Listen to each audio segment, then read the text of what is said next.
परमात्मा को पाने तथा उसका वास्तविक लाभ प्राप्त करने के लिए पवित्र बाइबल में प्रमाण है कि प्रभु ने मनुष्य को अपना ही स्वरूप बनाया। 6 दिन में सृष्टि रचकर 7वें दिन विश्राम किया। कुरान शरीफ में प्रमाण है कि हजरत मोहम्मद को खुदा स्वयं कह रहे हैं कि मैंने तुम्हें उस परमात्मा की महिमा बताने के लिए भेजा है। वो परमात्मा कबीर है जिसने 6 दिन में सृष्टि रची तथा 7वें दिन तख्त पर जा विराजा। उसकी खबर किसी बाखबर से पूछकर तो देखो। कृपया अवश्य सुनिए जगत गुरु तत्वदर्शी संत रामपाल जी महाराज के अमृत वचन। पवित्र बाइबल में जो 6 दिन में सृष्टि रचने वाला भगवान का आदेश है कि मांस नहीं खाना, केवल फलदार पौधे, बीजदार पौधे, फलदार वृक्ष, ये तुम्हारे लिए, नथिंग एल्स। उसके बाद यदि पवित्र बाइबल में मांस खाने का आदेश है तो अल्लाह का नहीं, वो किसी और फरिश्ता का, वो हमें मान्य नहीं है। वो हमारे को, यदि हम संविधान को तोड़ के, अब पहले ये क्लियर करते हैं कि वो, उसके बाद ये उदाहरण आपको देंगे। अब 58 आपने सुन लिया है। अब जिंदा महात्मा परमात्मा मिले थे कबीर जी उनको आकर के, तो ये कुरान शरीफ का ज्ञान देने वाला कह रहा कि ए पैगंबर, ए मोहम्मद, हजरत उस जिंदा, जो तुझे जिंदा रूप में परमात्मा आए थे, जिंदा महात्मा की वेशभूषा में, जिंदा पर भरोसा रखो जो कभी मरने वाला नहीं है, और तारीफ के साथ उसकी पाकी यानी पवित्रता बयान करते रहो, और अपने बंदों के गुनाहों यानी पापों से वह काफ़ी खबरदार है। अब इन्होंने यहाँ इस 58 में ये खबीरा शब्द है। खबीरा कहो चाहे खबीरन कहो, कबीर कहो, ये शब्द इसका अर्थ वो कबीर साहिब की तरफ ही है। बोलने में ही अंतर हो जाता है, जैसे हम कुछ अपने लैंग्वेज के आधार पर। तो इन्होंने काफ़ी, खबीरा का अर्थ काफ़ी कर दिया, काफ़ी खबरदार। वह अपने बंदों के गुनाहों से वो कबीर नामक परमात्मा खबरदार है। आगे देखो 59 में कमाल कर दिया। जिसने आसमानों और जमीन और जो कुछ उनके बीच में है सबको 6 दिन में पैदा किया, फिर तख्त पर जा विराजा। वह अल्लाह बड़ा, वह अल्लाह बड़ा। यहाँ कबीर का अर्थ इन्होंने बड़ा कर दिया है। हम कह दें वो अल्लाह कबीर रहमान है, जो तो उसकी खबर किसी बाखबर इल्म वाले से पूछ देखो। पुण्यात्मा 2 बात सिद्ध होगी। पवित्र बाइबल वाला ही ज्ञान मेल खा रहा है, और इसमें लिखा है कि वो परमात्मा जो कबीर है उसने 6 दिन में सृष्टि रची, 7वें दिन तख्त पर जा बैठा। उसकी खबर किसी बाखबर से पूछ देखो। इससे सिद्ध है कि कुरान शरीफ के ज्ञान देने वाला अल्लाह उस पूर्ण परमात्मा के विषय में अनभिज्ञ है। इसी प्रकार पवित्र गीता जी अध्याय नंबर 4 के श्लोक 34 में गीता ज्ञान दाता ये ब्रह्म, ये कुरान शरीफ का ज्ञान भी ब्रह्म दे रहा है और गीता जी का ज्ञान भी ब्रह्म दे रहा है। वो कहता है कि उस पूर्ण परमात्मा के बारे में, परम अक्षर ब्रह्म के बारे में किसी तत्वदर्शी संत की खोज कर उनसे पूछो। बाखबर माने तत्वदर्शी संत से पूछो, उनसे वही तुम्हें बताएंगे। अब यहाँ एक प्रश्न आ गया कि जैसे कुरान शरीफ में अभी आपको परमात्मा की वाणी में बताया कि नबी मोहम्मद नमस्कार है राम रसूल कहाया, 1,80,000 को सौगन जिन नहीं कर चलाया। उन्होंने मांस नहीं खाया, रोजा बंग नमाज दे रे, बिस्मल की नहीं बात कही रे। हजरत मोहम्मद जी ने रोजे रखने को भी कहा था, और बंग देने को भी ऊंची आवाज में कहा है, और नमाज भी कही थी, 5 वक्त की नमाज करो, लेकिन बिस्मिल की बात हजरत मोहम्मद ने नहीं कही। अब जैसे कुरान शरीफ में और पवित्र बाइबल में 6 दिन में सृष्टि थी, 7वें दिन तख्त पर जा बैठा वो भगवान, वो तो है पूर्ण परमात्मा, ओवरऑल कंट्रोल। और ये समर्थन वेद भी बता रहे हैं कि वो कबीर परमात्मा, वो परमेश्वर आता है, अपनी प्यारी आत्माओं को, श्रेष्ठ आत्माओं को मिलता है और अपना तत्व ज्ञान समझाता है, और उसके बाद फिर वो अन्य को बताते हैं। अब ऐसा प्रमाण किसी भी भगवान का नहीं मिलेगा। वो परमात्मा स्वयं चलकर आता है, जन्म नहीं लेता किसी से। अन्य तो जैसे अवतार राम और कृष्ण विष्णु जी के अवतार हैं, ये तो जन्म लिया माँ से। वो कभी वो सहशरीर आता है, सहशरीर जाता है, ये उसका पहचान। अब आपको थोड़ा सा हिंट देंगे कि वो परमात्मा अपनी प्यारी आत्माओं को आकर मिलता है, अपना तत्व ज्ञान समझाता है। ये देखिएगा ऋग्वेद मंडल 9 और 10। अब 9 मंडल को देखेंगे, ये कहाँ से प्रकाशित है। प्रकाशक है सार्वदेशी कार्य प्रतिनिधि सभा, महर्षि सिद्धांत भवन, रामलीला मैदान, नई दिल्ली। ये इन्होंने गलत लिखा है, महर्षि सिद्धांत सरस्वती कृत नहीं, इसके अनुवाद करता दयानंद नहीं है। ये कहाँ से छपा है, मुद्रक है Prince Offset Printers 1510 Pataudi house Daryaganj Nai Delhi. अब देखिए सूक्त नंबर मंडल नंबर 9 सूक्त नंबर 96 के श्लोक नंबर 20 में और बहुत स्पष्ट किया है। ऋग्वेद मंडल नंबर 9 और सूक्त नंबर 96 में। अब यहाँ देखो 96 के श्लोक नंबर 18 को लेते, वैसे तो काफ़ी अलग विवरण भी है कि कबीर परमात्मा ज्ञान देता है, कबीर वाणी है। अब हम 18 से लेते हैं कि वह सोम यानी अमर परमात्मा, सोम का अर्थ होता अमर परमात्मा, सोम रूप परमात्मा पालन की इच्छा करता हुआ जो महान परमात्मा तृतीयम धामम, ये देवयान पितरान इन दोनों से पृथक जो तीसरा मुक्ति धाम है उसमें विराजमान है। जो ज्ञान योगी इन्होंने अपनी तरफ से घुसेड़ दिया, इसमें मूल संस्कृत में ज्ञान योगी कहीं नहीं है।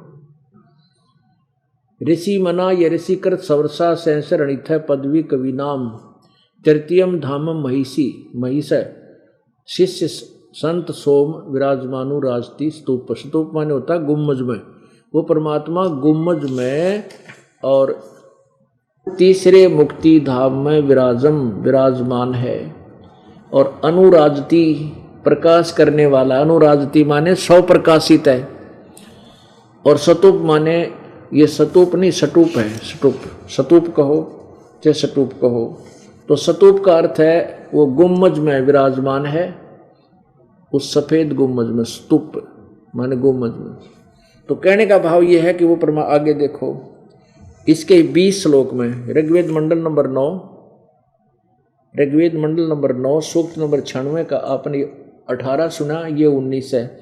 इसमें चौथा धाम में भी बताया है कि तुरियम धाम चौथे धाम में भी रहता है, वो अनामी लोक में, ये 19 में। अब 20 में कमाल किया है, वह परमात्मा जिस प्रकार एक संघ को उसका सेनापति प्राप्त होता है, यानी बहुत बड़े भक्तों के समुदाय का वो गुरु रूप होता है, इसी प्रकार ब्रह्मांड रूपी श्लोक में कोशों में कोश को प्राप्त होता है, होकर उच्च स्वर से गरजता हुआ इस ब्रह्मांड रूपी विस्तृत प्रकृति खंड में भली भांति प्रविष्ट होता है। तीनों लोकों में प्रवेश करके जैसे कि मरिये माने मनुष्य शुभ्र शरीर धारण करता हुआ, यानी परमात्मा अन्य शरीर रूप धारण करके शरीर बनाकर हल्का तेज पुंज का और अत्यंत गतिशील पदार्थ के समान यानी बिजली की तरह गति से प्राप्ति के लिए गतिशील होता हुआ धनाना माने भक्ति के धनी लोगों को आकर मिलता है। इसका सीधा सा अर्थ है। ऋग्वेद मंडल नंबर 1 सूक्त नंबर 31 के मंत्र नंबर 17 में स्पष्ट लिखा है कि मनुष्यवत अग्नि, मनुष्य जैसे भगवान। ये देखिए ऋग्वेद मंडल नंबर 1 मंडल, ये दयानंद सरस्वती द्वारा इसका अनुवाद है। प्रकाशक है सार्वदेशी कार्य प्रतिनिधि सभा 3/5 महर्षि दयानंद भवन रामलीला मैदान नई दिल्ली के। और ये प्रथम मंडल जो है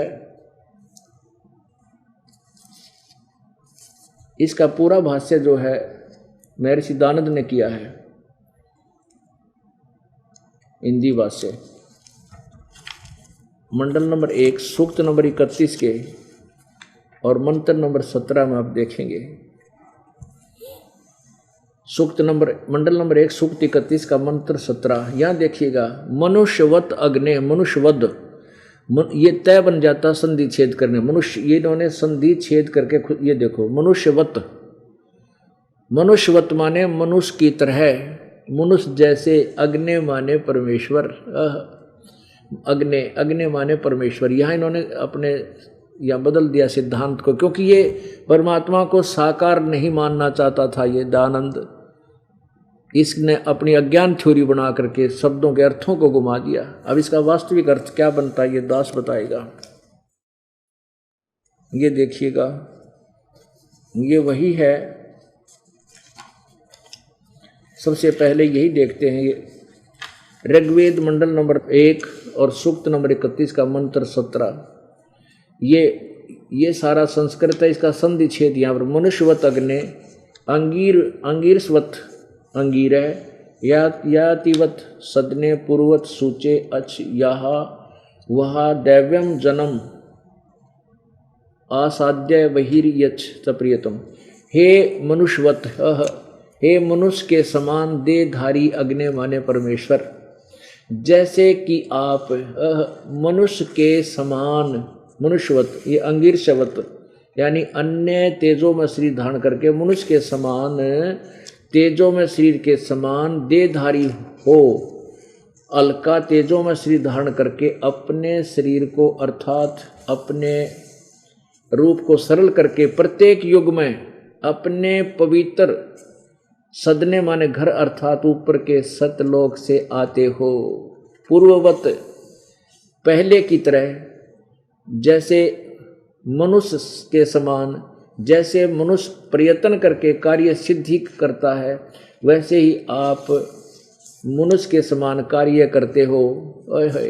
जैसे कहते हैं, इसका अर्थ ये है वैसे साधारण सा, हे मनुष्य जैसे परमेश्वर, हे मनुष्य जैसे देहधारी परमात्मा, आप जैसे पहले आते रहे हो और एक मनुष्य की तरह काम करके अपना निर्वाह करते हो, मनुष्य जैसा की तरह प्रयत्न करके अपना काम करके निर्वाह भी करते हो और हमें तत्व ज्ञान भी प्रचार करते हो। उसी तरह एक बार फिर आओ और हमें उस अपने पूर्व के स्थान जहाँ से हम आए थे वहाँ पहुँचाओ।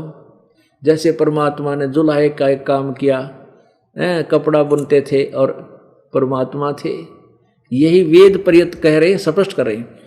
अब देखो, अर्थात जैसे मनुष्य प्रयत्न करके कार्य सिद्ध करता है वैसे ही आप मनुष्य के समान कार्य करते हो। प्रियम, हे प्यारे परमेश्वर, हमें अच्छी प्रकार प्राप्त कीजिए, यानी उसी प्रकार आइयो तथा अपने भगत को प्राप्त की और शरण में लीजिए। इस काल के लोक से बहिर्षि माने बाहर सतलोक में जन्म अपने जन को अर्थात अपने भगत को देवम देव स्वरूप अर्थात अच्छी आत्माओं में स्थायी रूप से प्रतिष्ठित कीजिए, यानी वहीं जहाँ से हम बिछुड़ कर आए हैं वहाँ पर हमें भेज दीजिए। ये अन्य भी प्रमाण इसी प्रकार है। अब यहाँ इस दानंद के द्वारा किया हुआ अड़ंगानुवाद और देखो, ये फिर यकीन होगा थोड़ा थोड़ा आपको। ये देखो अड़ंगानुवाद दयानंद सरस्वती का, ये वही है। हाँ, ये आगे देखेंगे, ये वाला अग्नि मनुष्यवत अग्नि, हे पवित्र प्राण के समान धारण करने वाले अग्नि, विद्याओं के सर्वत्र व्याप्त सभाध्यक्ष आप। अग्नि को सभाध्यक्ष लिख रहे हैं। मनुष्यवत, मनुष्यों के आने जाने के समान, मनुष्य के समान, आने जाना नहीं, मनुष्य के समान, शरीर के व्यापक प्राण वायु के सदृश, राज्य कर्म में व्यापक पुरुष के तुल्य, जैसे पुरुष मनुष्य यानी पुरुष यत्न के साथ कार्य को सिद्ध करते कराते हैं, जैसे उत्तम प्रतिष्ठा वाले विद्वान विद्या। इसका अर्थ है कि जैसे मनुष्य पुरुष यत्न के साथ कर्मों को सिद्ध करते कराते हैं, वैसे ही परमात्मा आप भी उसी की तरह काम करते हो और आप साधारण मनुष्य की तरह आकर के कार्य करते हो। अब की बार फिर आओ और हमें आप अपने उस भगत को वहाँ पहुँचा देते हो जहाँ पर वो पवित्र आत्मा रहती है सतलोक के अंदर, वहाँ भेज देते हो। इसका सीधा सा निर्णय, क्योंकि पुण्यात्माओं जो परमात्मा ने सीधा ज्ञान हमें दिया है वो बिल्कुल श्रेष्ठ है, सिंपल लैंग्वेज में। उसको यदि हम अकेले उसको बतावें तक कोई किसी के कान पे जू नहीं रहेंगे, और इन वेदों के साथ तुलना करके बताओगे तो आपके कान खड़े हो जाते हैं। अरे सचमुच तो भाई, इससे भी अनुवादकर्ताओं ने भले ही उसको गोल मोल किया फिर भी सच्चाई छुपी नहीं। अब पुण्यात्माओं, 3 पवित्र धर्मों के पवित्र सदग्रंथों ने ये सिद्ध कर दिया कि परमात्मा मनुष्य के सदृश है, उससे शरीर है, उसका नाम कबीर है, वो नर आकार है, मनुष्य जैसा है। और चौथा पवित्र धर्म सिख धर्म है। उसमें पवित्र गुरु ग्रंथ साहिब के अंदर पृष्ठ नंबर 24 पर अंकित है गुरु नानक देव जी की महला पहला की वाणी। उसमें क्या लिखा है? आंखों देखा परमात्मा को सचखंड में, क्योंकि परमेश्वर बेई नदी पर मिले थे गुरु नानक देव जी को, और नदी में गोता लगाकर डूबने का बहाना करके उनकी आत्मा को सतलोक लेकर गए थे, फिर वापस छोड़ दिया था। पूरे ब्रह्मांडों से, पूरी सती से परिचित करा के और कहा था कि मैं बनारस में एक जुलाहे की भूमिका करता हूँ, एक धानक का काम करता हूँ, वहाँ आ जाना प्यारी आत्मा, तुझे सतनाम और सार नाम दूंगा। अब उसी दिन से नौकरी त्याग करके गुरु नानक देव जी ने पहली उदासी, पहली यात्रा बनारस की थी, और वहाँ बनारस में जाकर देखा था वही भगवान जो सचखंड में देखा था वही एक दानक का काम कर रहा है। उस समय कहा था, फाई सूरत मलुक की वेश, ए ठगवाड़ा ठगी देश, खरा सियाणा बहुता बार ये दानक रूप रहा करता। अरे आसपास के लोगों को कह रहा कि ये बैठा भगवान, ये दानक रूप में, ये जुल्हाए रूप में बैठा मालिक, ये है वो परमात्मा। अब जहाँ वो परमात्मा रहा करते वहाँ के वो जुल्हाए उस कबीर परमात्मा को तो एक सिंपल मैन समझते थे। उनका वह बात जच्चे ना, ये पंजाब का पंजाबी आकर एक इस नीरू के बेटे ने भगवान बताओ इसकी बुद्धि खराब होगी। अब वो मानने नीरू आंखों देख रहे गुरु नानक देव। तो पुण्यात्माओं, गुरु ग्रंथ साहिब के प्रश्न नंबर 721 पर लिखा है, उसमें लिखा है कि एक अर्ज गुप्तम पेश तो दरकून करतार, हक्का कबीर करीम तो बे प्रवर्दिकार। हक्का कबीर माने सत कबीर, ये सत कबीर तो ही निर्विकार परमात्मा है, सारी सृष्टि का रचन वाला है। ये तो चारों पवित्र धर्मों के पवित्र सदग्रंथों ने और आंखों देखा गुरु नानक देव जी ने सिद्ध कर दिया कि परमात्मा साकार है, मनुष्य सदृश्य है, उसका नाम कबीर है। अब आंखों देखे गवाह आपको और क्लियर कर देंगे आदरणीय संत गरीबदास जी, आदरणीय संत गीसादास जी, आदरणीय संत दादू दास जी, आदरणीय संत मलुकदास जी, आदरणीय संत धर्मदास जी और आदरणीय रामानंद महर्षि रामानंद जी, ये आंखों देखा बताएंगे कि उन्होंने बताया है कि संत गरीबदास जी ने कहा कि अनंत कोट ब्रह्मंड का एक रति नहीं भारे, सतगुरु पुरुष कबीर हैं ये कुल के सिरजनहारे। अनंत कोट ब्रह्मांड का उसको एक रति नहीं भार, उस मालिक का इतनी शक्तिशाली है वो कबीर भगवान। और सतगुरु और पुरुष दोनों शब्द लगाए हैं संत गरीबदास जी ने अपने परमेश्वर के साथ। सतगुरु माने तत्वदर्शी संत और पुरुष माने परमात्मा। सतगुरु पुरुष कबीर हैं ये कुल के सिरजनहार। बोलो सतगुरुदेव। परमपिता परमात्मा सारी सृष्टि के रचनहार, पूर्ण ब्रह्म, परम अक्षर ब्रह्म, कबीर देव, कबीर साहब,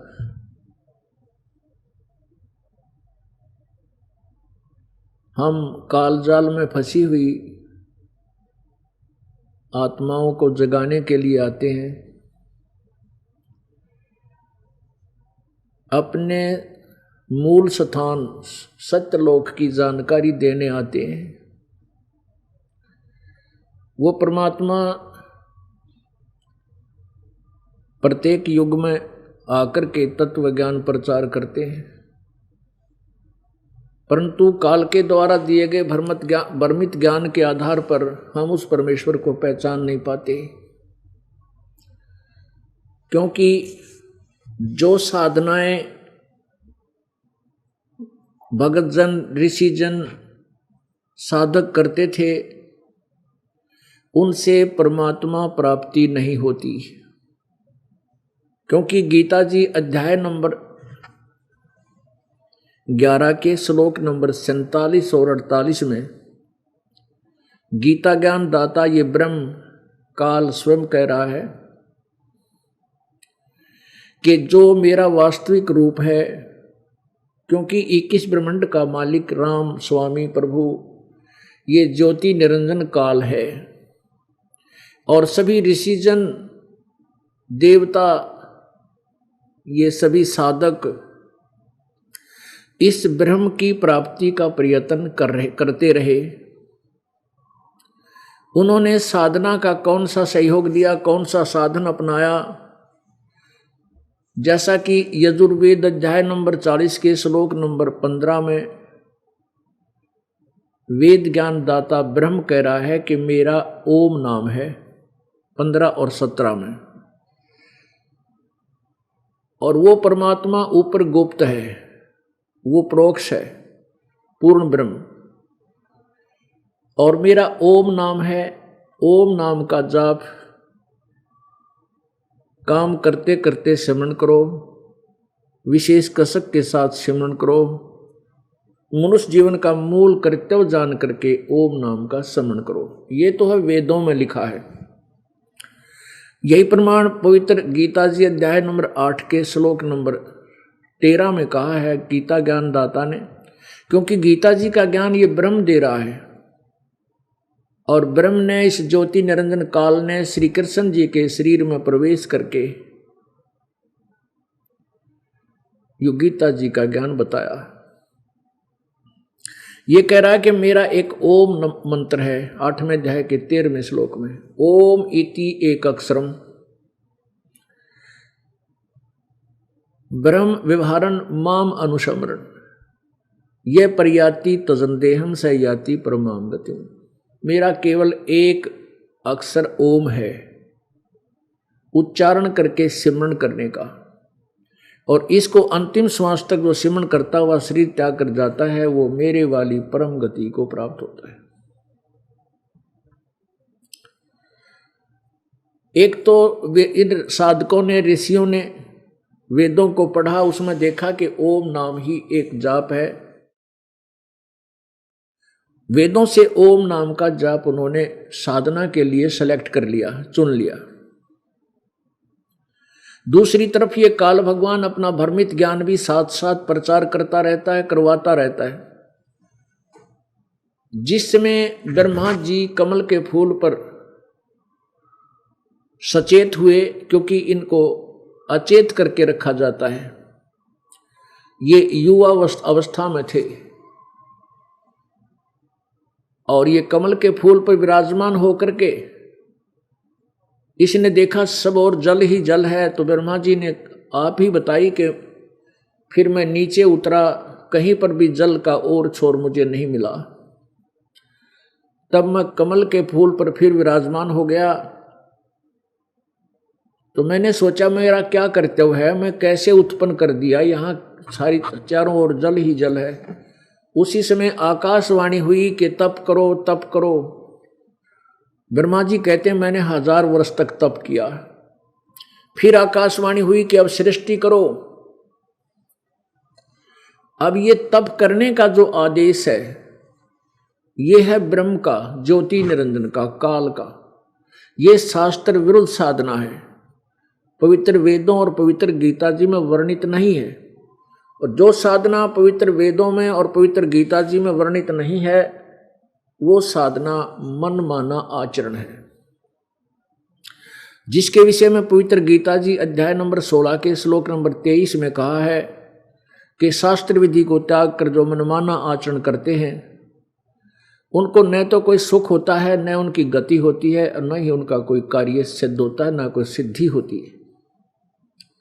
अर्थात व्यर्थ, यूजलेस।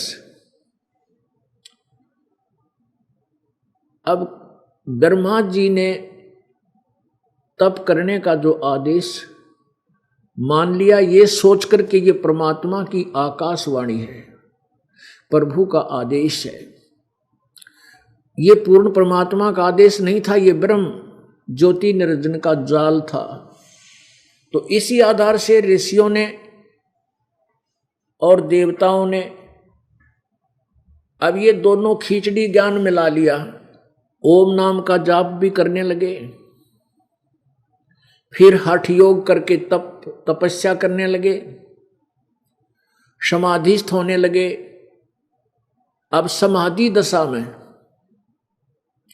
जैसे ब्रह्मा जी ने समाधि लगाई, साधना की, तो वही काल भगवान विष्णु जी के रूप में उनको समाधि दशा में प्रकट हो गए। जैसे आंखें बंद करके और समाधिस्थ हो जाते हैं, ध्यान लगाते हैं, तो ब्रह्मा जी ने सोच लिया कि ये जो विष्णु है, सतगुण विष्णु, यही परमात्मा है। समाधि में मुझे यही दर्शन, इसी ने दर्शन दिए। और जब विष्णु साधना करता है तो उसको ब्रह्मा के रूप में और कभी शिव के रूप में ये काल दर्शन दे देता है। अपने वास्तविक रूप में नहीं देता। इसने प्रतिज्ञा की हुई है कि मैं अपने वास्तविक रूप में कभी भी किसी के सामने प्रकट नहीं होऊंगा, ये मेरा दर्शन नहीं कर सकेंगे, मेरे यथार्थ रूप को नहीं देख सकते, अर्थात मेरी प्राप्ति नहीं हो सकती। और जब भगवान शिव समाधिस्थ होते हैं तो उनको विष्णु जी के रूप में, कभी ब्रह्मा जी के रूप में समाधि दशा में दर्शन दे देता है। अब जिस कारण से ये सोच लेते हैं कि ये शंकर भगवान सोच लेते हैं कि विष्णु जी पूर्ण परमात्मा हैं, और कभी सोच लेते हैं ये ब्रह्मा ही सृष्टि रचनहार हैं, ये कुल मालिक है। अन्य ऋषिजन, अन्य साधकों ने भी ऐसे साधना की, समाधि दशा में उनको किसी को ब्रह्मा रूप में दर्शन दे दिए, तो उसने ब्रह्मा जी का डडोरा पीट दिया कि ब्रह्मा ही सर्वशक्तिमान है, ब्रह्मा ही सारी सृष्टि का रचनहार है, ये कुल मालिक है, आदि आदि। और किसी को विष्णु रूप में दर्शन दे दिए, तो विष्णु जी रूप में जिसको दर्शन हुए तो वो उसने विष्णु जी के गुण गाए कि ये विष्णु ही सर्वशक्तिमान है, ये सारी सृष्टि का रचनहार है, यही कुल मालिक है। और किसी को शिव रूप में दर्शन दे दिए, और जिसको शिव रूप में दर्शन दिए तो उसने शिव जी को ही पूर्ण परमात्मा कह करके व्याख्यान कर दिया। इसी कारण से फिर ये पुराणों की रचना होगी, और यही कारण था ब्रह्मा और विष्णु की आपस में लड़ाई करने का। अब विष्णु जी के रूप में इस काल ने जिनको दर्शन दिए, उन्होंने विष्णु जी के पास जाकर कहा कि आप ही सर्वशक्तिमान हो, आप अपने आप को छुपाए हुए हो, आपकी नाभि से ब्रह्मा उत्पन्न हुए हैं, हमने खूब जान लिया, हमने समाधि में देख लिया है। इस बात से विष्णु जी फूल का कुप्पा हो गए, अकबस तू ही है भगवान, और तेरी नाभि से ब्रह्मा उत्पन्न हुए। इस काल भगवान ने जिन साधकों को ब्रह्मा जी के रूप में दर्शन दिए, उन्होंने ब्रह्मा जी के गुण गा दिए और उनके पास जाकर के उनकी महिमा स्तुति की कि आप ही वास्तव में सृष्टि रचनहार हो, आप ही पूर्ण परमात्मा हो, आप ही से विष्णु और शंकर की उत्पत्ति हुई है, आप जगत के सृष्टा हो। इस बात से ब्रह्मा जी फूल का कुप्पा हो गए कि मैं ही सृष्टा जगत पिता हूं, सबका मालिक हूं। एक दिन ब्रह्मा जी विष्णु जी के पास गए। विष्णु जी शेष नाग की सैया पर विराजमान थे, साथ में लक्ष्मी जी भी थी, और भी बहुत से अनुचर उनके देवगण खड़े थे, बैठे थे। अब ब्रह्मा जी जब वहां पहुंचे तो विष्णु के मन में यह था कि ब्रह्मा मेरा पुत्र है और मेरी नाभि से उत्पन्न हुआ है। विष्णु जी ने उनका सत्कार नहीं किया। विष्णु जी ने ब्रह्मा की आव भगत नहीं की, ये सोच करके ये मेरा पुत्र है, मेरे से उत्पन्न हुआ है, मेरी नाभि से कमल उत्पन्न हुआ, कमल में ये उत्पन्न हुआ। और उधर से ब्रह्मा के मन में ये था कि विष्णु मेरा ही पुत्र है, मैं जगत का स्वामी हूं, क्योंकि अन्य ऋषियों महर्षियों ने यही गुण गा रखे थे। अब ब्रह्मा जी ने जब देखा कि विष्णु ने तेरा सत्कार नहीं किया तो कहने लगा कि उठ बेटा, मैं तेरा बाप आया हूं, और अपने बाप को देखकर तू गर्व करता है, तेरी बुद्धि ठिकाने लानी पड़ेगी। उधर से भगवान विष्णु कहने लगा कि आजा बेटा, मैं तेरा बाप हूं, तू मेरी नाभि कमल से उत्पन्न हुआ है। अब इस बात पर कि मैं तेरा बाप, वो कहता मैं तेरा बाप, दोनों का झगड़ा हो गया। आपस में हथियार उठा लिए, लड़ाई प्रारंभ होगी, बहुत सी सेना भी मर गई। तो फिर इस काल भगवान ने, ज्योति निरंजन ब्रह्म ने, इन दोनों के बीच में एक तेजों में स्तंभ खड़ा कर दिया, एक प्रकाश में एक खंभा खड़ा कर दिया, बीच में बहुत ही लंबा चौड़ा। तो इन दोनों भगवानों ने लड़ना तो बंद कर दिया, उस स्तंभ की जानकारी में लग गए कि ये कितना लंबा चौड़ा है, किधर से आया है, किधर इसका और छोर है। एक जना ऊपर को चला गया, एक जना नीचे को, वापस आ गए। ब्रह्मा ने झूठ बोल दिया कि मैंने इसका छोर पा लिया है, विष्णु जी ने सत्य बता दिया कि मुझे इसका और छोर नहीं मिला। तो उस समय ये काल भगवान अपने सदा शिव रूप में इनके पास प्रकट हो गया, और फिर इनको बताया कि तुम दोनों ने अपने आप को भगवान मान लिया, तुम भगवान नहीं हो, तुम ईश नहीं हो, स्वामी नहीं हो। अब देखिएगा प्रमाण, ये देखिएगा श्री शिव पुराण, श्री महाशिव पुराण, हिंदी टीका सहित श्री शिव महापुराण। इसके अनुवादक हैं विद्या अवरिधि पंडित ज्वाला प्रसाद जी मिश्र कृत, हिंदी टीका सहित। खेमराज प्रकाशन, खेमराज श्री कृष्णदास प्रकाशन, मुंबई। अब इसमें देखिएगा विद्वेश्वर संहिता प्रश्न नंबर 17 पे, यह है शिव पुराण पृष्ठ 17 और विद्वेश्वर संहिता 1 अध्याय 9। पहले यहां से शुरू करेंगे जहां इनका युद्ध प्रारंभ हुआ। ये पृष्ठ 11 पे विद्वेश्वर संहिता भाग 1 अध्याय 6 में यहां से शुरू होता है। नंदीकेश्वर बोले, हे योगिंदर, आगे एक समय विष्णु भगवान शेषशैया पर अपने गरुड़ आदि पार्षदों से युक्त लक्ष्मी सहित शयन करते थे, यानी लेटे हुए थे। उस समय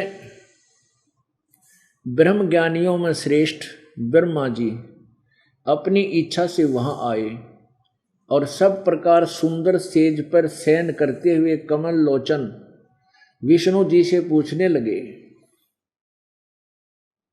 तुम कौन हो जो मुझे देखकर अभिमानी पुरुष के समान शयन करते हो? हे वत्स, हे बेटा, उठो, देखो मैं तुम्हारा स्वामी आया हूं। स्वामी माने तुम्हारा मालिक, पिता। आए हुए गुरु को देखकर जो अभिमान करता है उस द्रोही मूड का प्रायश्चित होना उचित है। यह सुनकर विष्णु के अंतर में तो क्रोध हुआ, अंदर से तो गुस्सा हो गए ऊपर, परंतु बाहर से शांत रहे और बोले, हे वत्स, हे बेटा, तुम्हारा मंगल हो, बैठो इस आसन पर विराजो। इस समय तुम्हारा नेत्र कुटिल और मुख वक्र क्यों है? वक्र क्यों हो रहा है? ब्रह्मा जी बोले, वत्स विष्णु, हे बेटा विष्णु, तुमको माया के प्रभाव से अभिमान है। हे पुत्र, मैं तुम्हारा रक्षक और जगत का पिता मैं हूं। विष्णु जी बोले, यह तो सब जगत मुझ में सचित है। तुम चोर के समान किस प्रकार अपना कहते हो? तुम मेरी नाभि कमल से उत्पन्न हुए हो, इससे मेरे पुत्र हो। मुझे पुत्र कहना व्यर्था है। नंदीकेश्वर बोले, इस प्रकार ब्रह्मा विष्णु दोनों ही रजोगुण से मुक्त होकर विवाद करने लगे। मैं श्रेष्ठ हूं, मैं स्वामी हूं, ऐसा कहकर एक दूसरे को मारने की इच्छा से युद्ध करने में उत्सुक हुए। हंस और गरुड़ वाहन करके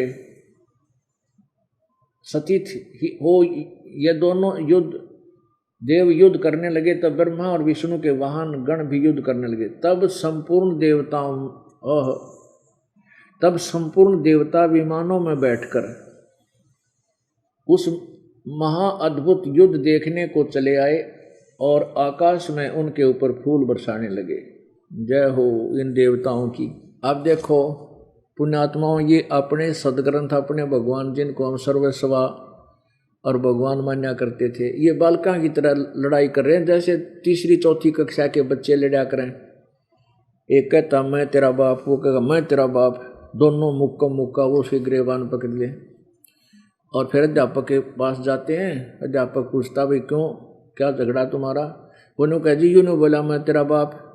वो नो कह ना जी यूँ पहले यूँ बोला मैं तेरा बाप। तो ये तो हमारे भगवान थे जिन नाम सुप्रीम पावर माना थी। और उन देवताओं के लक्षण देख लो, और तेरा गजब हो। अब दो ग्रुपों की लड़ाई होने जा रही है, तो बुद्धिमान लोग उनका बीच बचाव करया करें। और ये नो के ऊपर तो फूल बरसाओ देवता, नो कहे शाबाश हो जाओ करड़े लड़ो, थारा गजब भैया। ये तुम्हारे देवताओं के लक्षण है। तो यहाँ परमात्मा से ही कहे निरंजन धन तेरा दरबार जहाँ तनक नहीं न्याय विचार, कितने भी कोई विचारवान बात नहीं इस जगत में। अब क्या होता है कि दोनों लड़ रहे हैं, आपको बता दिया, ये तकरीबन यही है। बस अब मोटा है मैं ये बताना चाहूँगा कि ये भगवान नहीं है, दास नहीं कह रहा, ये जीवनी बता रही है ब्रह्मा विष्णु महेश की कि ये परमात्मा नहीं है। और हम इनको ईश मान रहे थे, मालिक मान रहे थे, भगवान मानते थे। ये देखिएगा प्रश्न नंबर 17 पर आ गए हम। अब क्या होता है कि अध्याय 9, अब यहां से पढ़ेंगे हम, अपने काम की बातें लेंगे। नंदीकेश्वर बोले, इस प्रकार भगवान ने, ये भी शिव आके वहां प्रकट हो गया, काल शिव रूप में प्रकट हो गया। उन नम्र हुए ब्रह्मा और विष्णु पर अनुग्रह करके उनके युद्ध में जो परस्पर उनकी सेना मारी गई थी, उस सब को अपनी शक्ति से जीवित कर उठाया। अब वो काल कहता है, ब्रह्म बोलता है शिव रूप में, मेरे सकल और निष्कल भेद से दो रूप हैं, परंतु और ईश्वर नहीं है। इस कारण से उनके दो रूप नहीं हो सकते। पहला सतम रूप, जो इसने सतम रूप खड़ा किया बीच में, और पीछे मूर्तिमान रूप धारण किया। इसमें ब्रह्म रूप निष्कल है, जो दिखाई नहीं देता, जिस रूप में गुप्त रहता उसको तो कहता वो निसकल है, निराकार है। और ईश रूप सगुण है। मेरे यह दोनों रूप सिद्ध हैं, दूसरे किसी के नहीं हो सकते। इस कारण तुम दोनों को अथवा दूसरों को ईश्वर तव की प्राप्ति नहीं हो सकती। तुमने जो अज्ञान से अपने को ईश माना,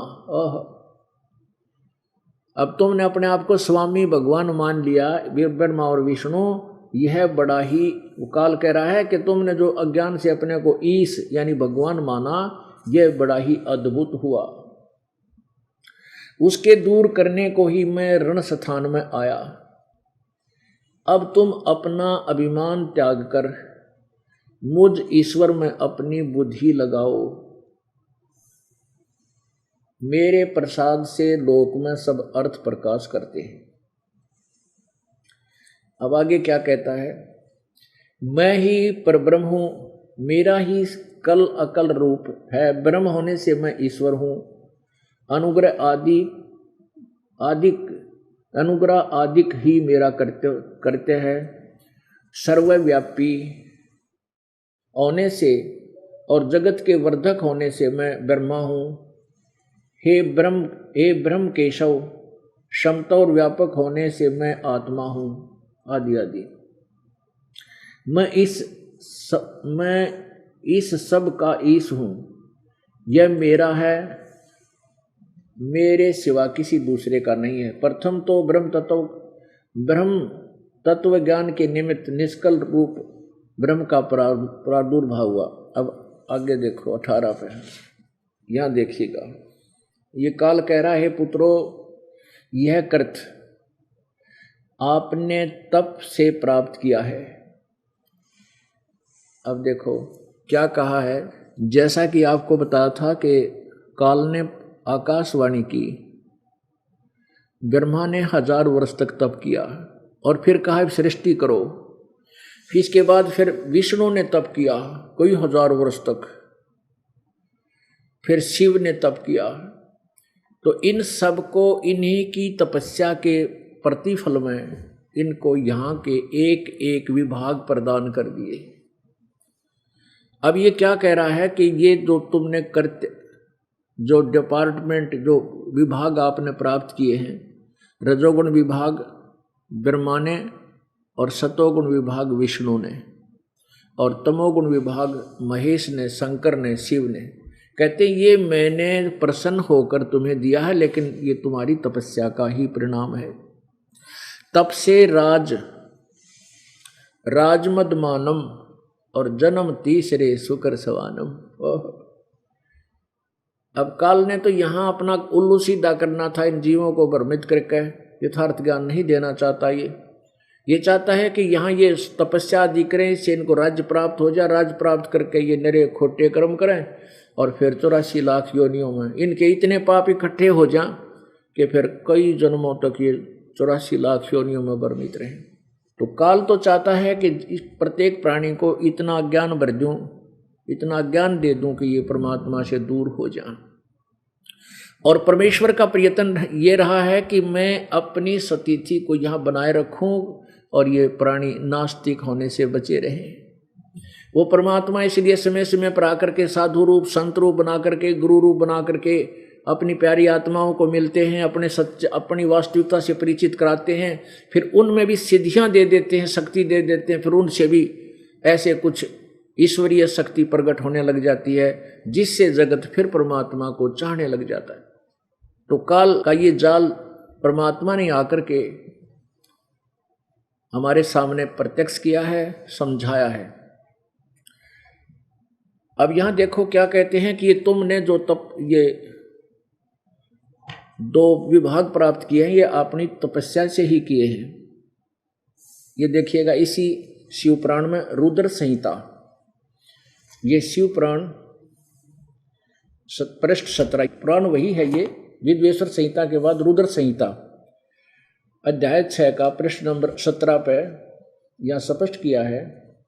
तब विष्णु ने शिव को नमस्कार कर बड़ा तप किया, शक्ति से ही परमेश्वर अंतर्ध्यान हो गए। ये काल आदेश दे जाता है और अपने लोक में गए। इधर विष्णु जी ने 12 ये ब्रह्मा को आदेश दिया, इधर विष्णु जी ने 12 शेष दिव्य वर्ष तक तपस्या की। ओहो, इधर विष्णु जी ने 12,000 दिव्य वर्ष तक तपस्या की, परंतु अपना अभिलिष्ट कल्याणकारी शंकर का दर्शन नहीं पाया।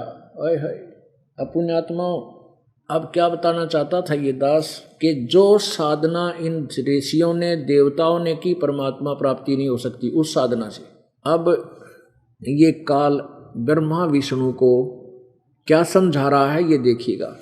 अब हम आगे हैं विद्वेश्वर संहिता अध्याय 10 पृष्ठ 18 पे। वो रुद्र संहिता थी जो तपस्या के विषय में आपको जानकारी दी।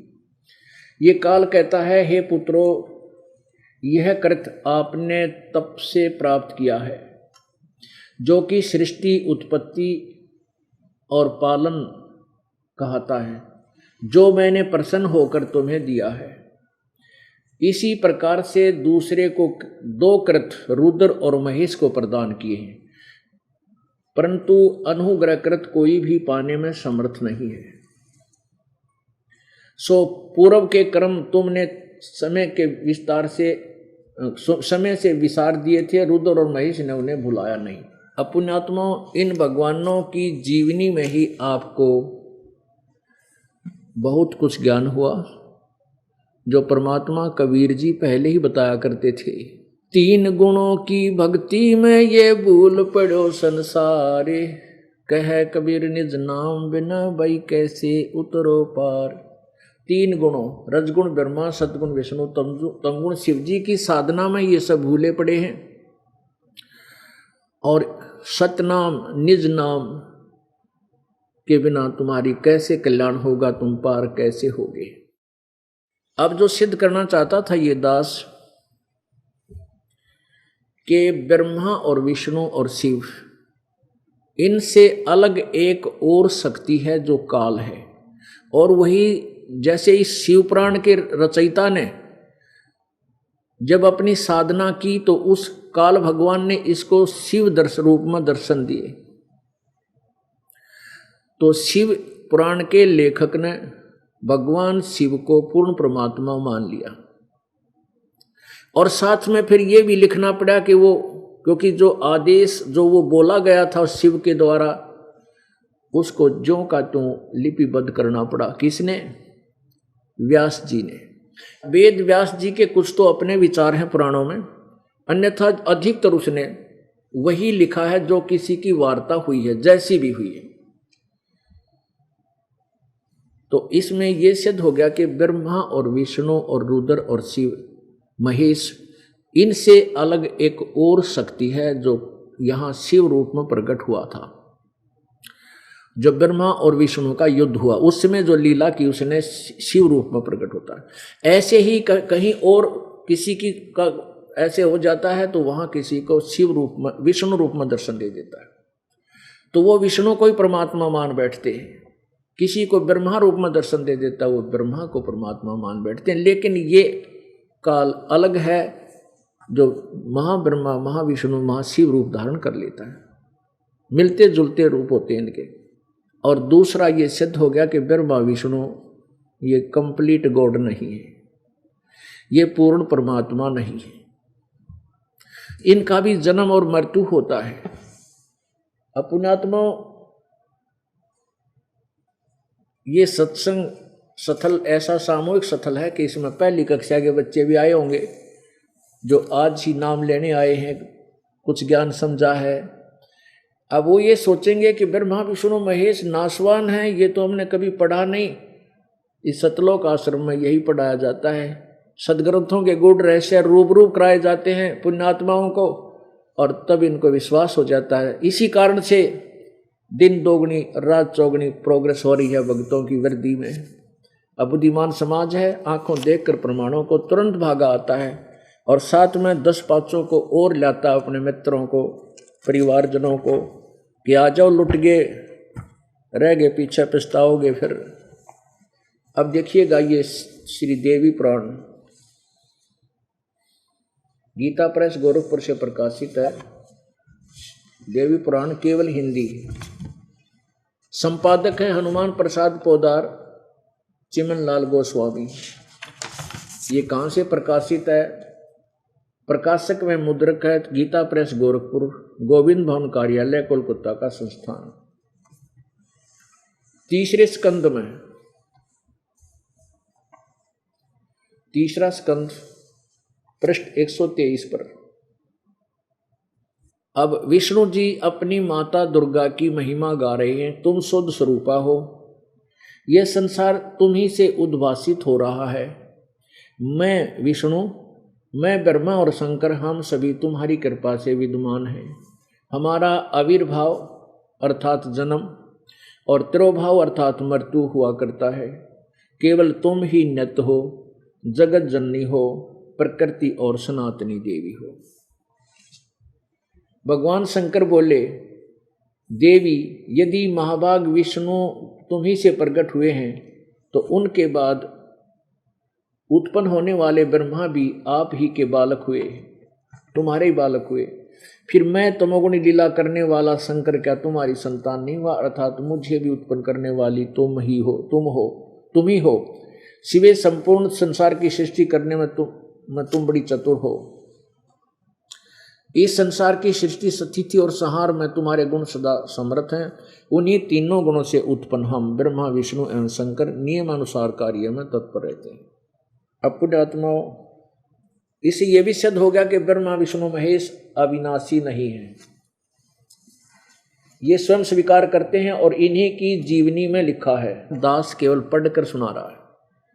ये काम तो आज तक हजारों वर्ष पहले हमारे धार्मिक गुरुओं ने करना चाहिए था, जो दास की ड्यूटी लाई। अब तो वो गुरु नहीं थे, वो काल के दूत थे, जो हमारे पूर्वजों को भ्रमित करके उल्टी पढ़ाई पढ़ाएंगे, आउट ऑफ सिलेबस ज्ञान दे गए और 10 रुपए के नोट को 1000 रुपये का बताते रहे। अब उनकी कीमत देखी, उन पर लिखी हुई, तो 1000 रुपये के नोट नहीं थे। बस इतनी सी बात है। अब देखो पुण्यात्माओं, गीता जी, वही पवित्र गीता जी जो 5500 वर्ष पहले, लगभग 5500 वर्ष पहले श्री वेद व्यास जी द्वारा लिपिबद्ध की गई थी और काल द्वारा बोली गई थी, ब्रह्म द्वारा श्री कृष्ण में प्रवेश करके, और उसको अभी तक पूरा हिंदू समाज रट्टे लगा रहा था, बड़ी उसको पढ़ते थे, नित्य पाठ करते थे और बड़ा शिरोधार्य मानते थे कि बहुत अच्छा उत्तम ग्रंथ है। ग्रंथ उत्तम है, इसमें कोई शंका नहीं है, लेकिन ये हमें संदेश क्या दे रहा है, इसका कतई ज्ञान नहीं था। अब इसमें हमने पढ़कर देखा तो हमें पता लगा कि किसकी क्या स्थिति है। गीता जी अध्याय नंबर 2 के श्लोक नंबर 46 में कहा है कि हे अर्जुन, बहुत बड़े जलाशय की प्राप्ति के उपरांत छोटे जलाशय में जैसी आस्था रह जाती है, ऐसी स्थिति उसकी हो जाएगी जिसको पूर्ण परमात्मा का तत्व ज्ञान, पूर्ण परमात्मा की महिमा से जो परिचित हो जाएगा, उस साधक की ऐसी स्थिति हो जाएगी। अब पुण्यात्माओं, कितना निर्मल जो है ना उदाहरण दिया है, सटीक उदाहरण है कि जैसे पहले पुराने समय में 10-20 परिवार किसी तालाब का आश्रय लेकर उस पर आश्रित हो जाते थे, उसी से सिंचाई करते थे। ऐसे मेहनत बहुत करते थे पहले, ऐसे हाथों से पानी सिंचाई करके कुछ क्षेत्र को बीज लेते थे, उसी तालाब से पानी पीते थे, जल पीते थे, उसी में नहाते धोते पशुपालन करते थे। अब छोटा जलाशय, छोटा तालाब 1 वर्ष वर्षा ना हो वो सूख जाता है, उस पर आश्रित व्यक्ति भी त्राही त्राही करने लग जाते हैं, अर्थात वो पर्याप्त जल नहीं है। जल बुरा नहीं है लेकिन पर्याप्त नहीं है।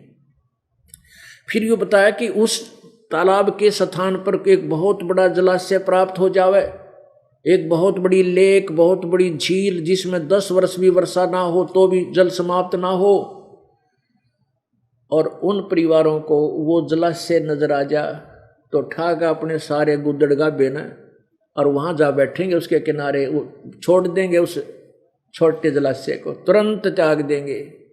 अब कहने का भाव यह कि वो छोटा जलाशय में जल बुरा नहीं था, लेकिन वो अपर्याप्त था।